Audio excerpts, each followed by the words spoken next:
보리떡 기도에 나오신 여러분들을 축복합니다. 우리가 자녀에 대한 그러한 말씀을 이번 주간에 함께 은혜를 나누는데요. 오늘 어린이날입니다. 어린이날인데 이번 주간에 자녀에 대해서 함께 은혜를 나누고 있습니다. 근데 이제 오늘 말씀을 통해서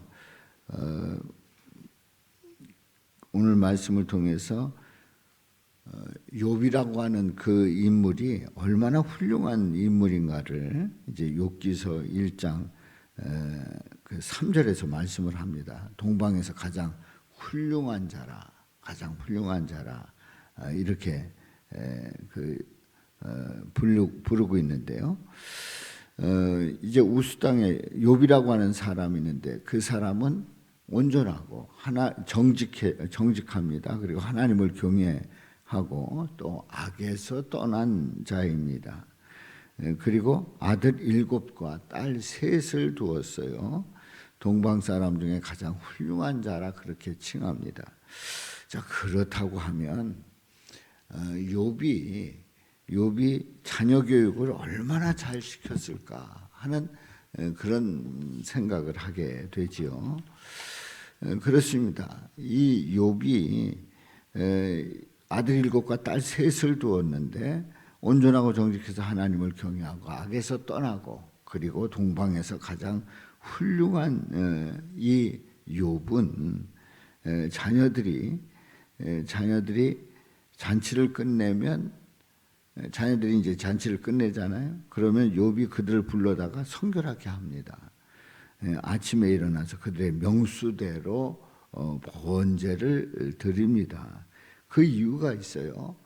그 이유는 욥이 말하기를 혹시 내 아들들이 죄를 범하여 마음으로 하나님을 욕되게 하였을까?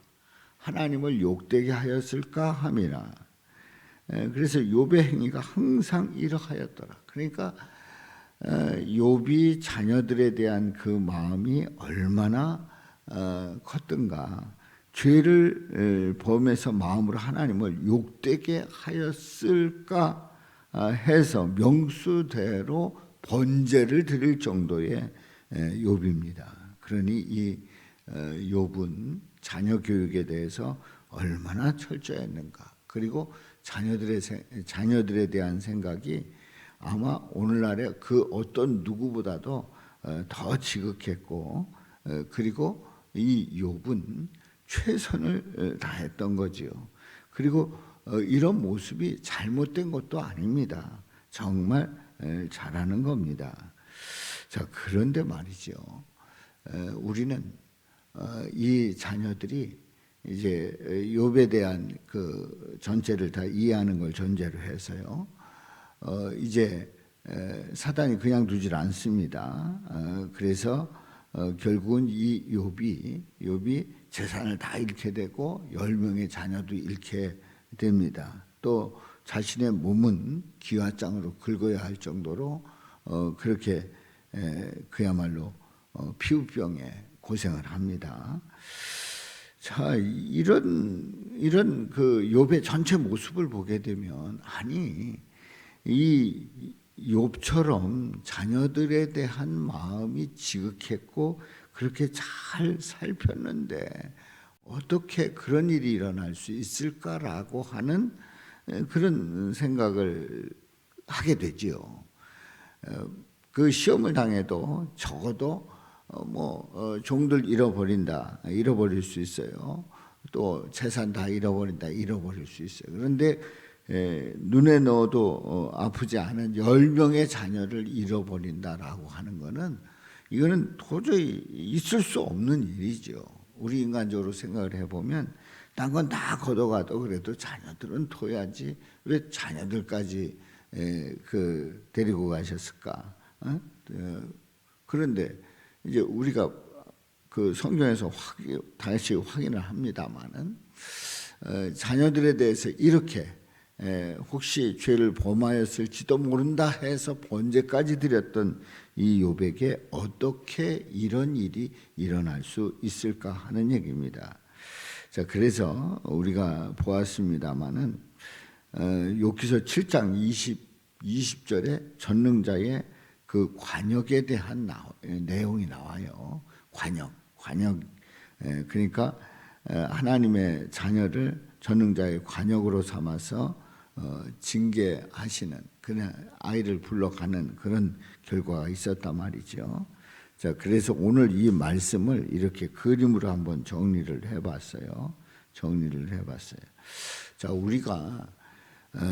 우리가 이제 욥이 얼마나 열심히 했어요. 자녀들에 대한 그 마음이 얼마나 지극정성이었고, 또 신앙적으로 하나님 앞에서 흠없이 세우려고 했던 욥의 열심을 봅니다.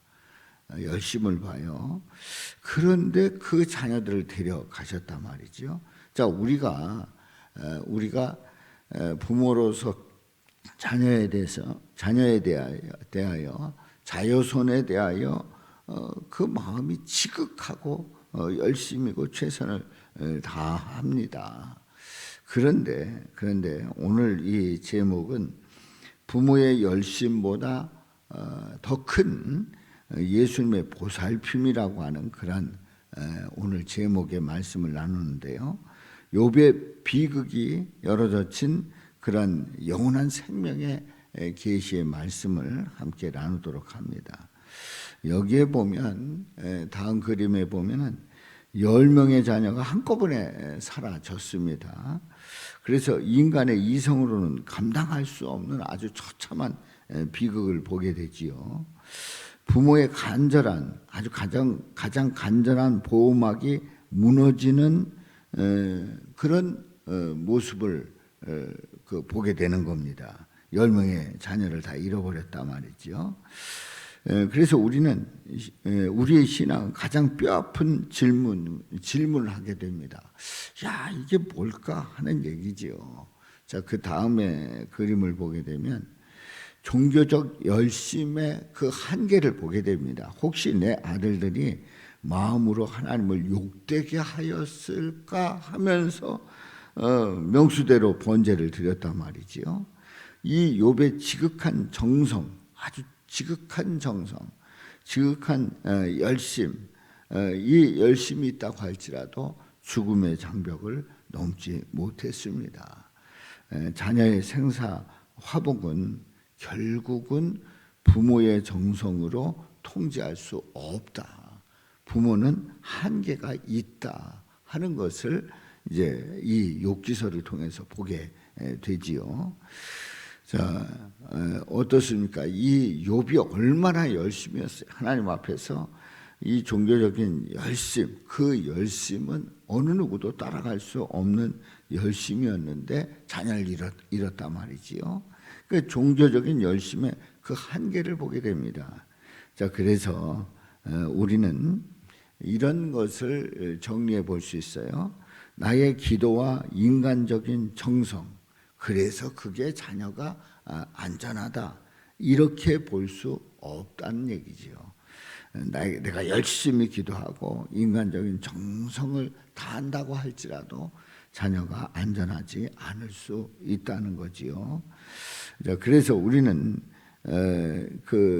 이제 막연한 예측을 하는 거죠. 내가 기도하고 인간적인 정성을 다 기울이면 자녀는 안전할 거다, 그런 예측을 합니다만은 그렇지가 않다는 그 모습을 이제 욥기 본문에서 봅니다. 내가 이만큼 기도했으니 내 자녀는 안전할 것이라고 하는 교만과 그 막연한 예측을 우리는 내려놓고, 그럼 어떻게 해야 되느냐? 생명의 주관자이신 예수님만을 의지하는 분명한 확신의 자리로 나가야 합니다.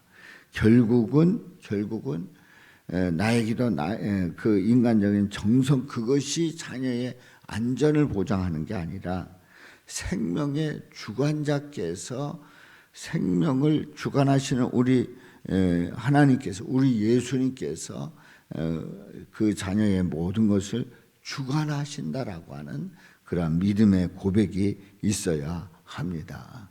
그렇습니다. 결국은 내 손 안에 있는 게 아니라 말이지요. 그래서 전능자의 관역, 전능자의 그 관역은 심판이 아닌 사랑의 연단인 것을 보게 됩니다. 욥이 7장 20절에서 그 관역을 말씀을 하나님의 관역, 하나님께서 관역을 삼으셨다고 그렇게 욥이 고백을 하고 있습니다. 그런데 이 관역에 대해서 이렇게 볼 수 있어요. 인간의 시선으로는 그게 심판이다 이렇게 보게 됩니다. 그런데 영적으로 이제 전환을 하게 되면 인간적으로는 욥이 고백했던 것처럼 그건 심판의 관역처럼 그렇게 여겨지는 거예요. 근데 이걸 영적으로 보게 됐다고 하면 결국은 하나님의 시선에서 볼 때는 연단이었다 하는 거죠. 그러니까 욥이 10명의 자녀를 다 잃었는데 이건 심판이다. 그리고 욥의 세 친구들이 다 그렇게 얘기를 하면서 무슨 죄를 지었길래 그랬냐 막 이렇게 했는데 나중에 보니까 하나님의 시선으로 보니까 그게 연단이었다 하는 얘기지요. 그렇습니다. 고난 중에 욥은 자신이 전능자의 관역이 되었다고 탄식을 합니다. 그러나 하나님의 법칙에서는 징계는 멸망이 아니었습니다. 그것은 자녀를 정금같이 연단해서 마침내 주님의 영원한 품으로 모으기 위한 그러한 과정이었다는 사실을 깨닫게 되지요. 그래서 자녀를 바라보는 두 가지 시선이 있어요. 첫 번째 시선은 부모가 자녀를 볼 때에 소유라고 생각을 하는 거예요. 소유라고 생각하는 거예요. 그런데 우리가 지난주 함께 은혜를 나눴습니다마는 부모가 자녀를 소유하는 게 아니다 하는 얘기지요. 그럼 어떻게 봐야 되느냐 하는 얘기죠. 하나님께서 자녀를 부모에게 신탁을 한 거예요. 맡겨주셨단 말이죠. 그래서 맡은 부모는 자녀에 대해서 맡은 청지기로서 우리는 그 자녀를 돌봐야 된다는 거지요. 소유가 아닌 신탁이다. 주시니도 여호와시요 거두시니도 여호와시니. 이 욥의 고백처럼 가장 극단적인 잃어버린 그런 가운데서도 욥이 고백한 것은 자녀가 내 소유라고 하는 교만의 포기였습니다. 이건 내 소유가 아니다. 주시니도 여호와시요 거두시니도 여호와시니. 내 자녀는 내 것이 아닌 하나님의 거룩한 기업이다 하는 사실을 깨닫게 됩니다. 그래서 이제 그럼 자녀를 어떻게 봐야 되느냐 하는 거지요. 자, 여기에 그 저울을 봅니다마는 내 손에서 떠나 보낼 때, 그러니까 내 소유가 아니라 주님 맡아 주옵소서. 주님께 맡길 때 예수님께서 우리 자녀를 인치시는 거예요.